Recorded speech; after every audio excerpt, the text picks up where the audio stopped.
So the question was nature of the training mission that the unit and pilots were flying, and I appreciate the opportunity to clarify. I will tell you this unit is based here in D.C.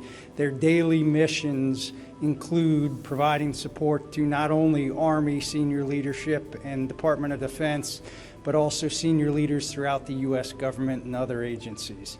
And so they fly these routes continuously. And these routes are not just military helicopter routes. They're helicopter routes for all of the agencies and organizations, of which there's probably almost 30 agencies, law enforcement, and other organizations that fly helicopters in the area. And so the FAA controls those routes, dictates the procedures, and as the specifics on the training mission that I think have already been kind of talked about is that these were two experienced, qualified pilots to fly in this local area.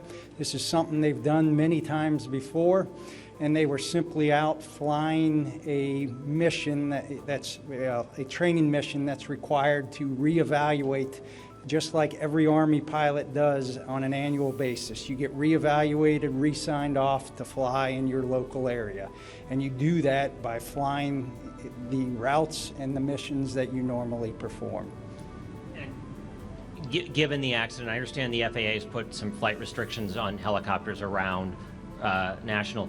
Is the Army looking at making any changes to its procedures when operating in the National Capital Region in this airspace around the airports? As far as changes to procedures or anything, again, I would reiterate that it is the FAA that controls how helicopters transit and the routes that fly around here.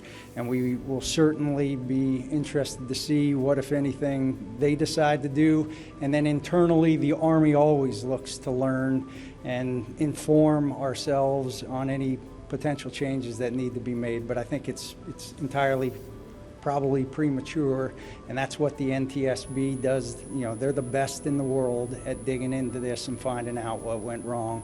And so when we find those facts, then we will certainly look at them hard and see what needs to be done.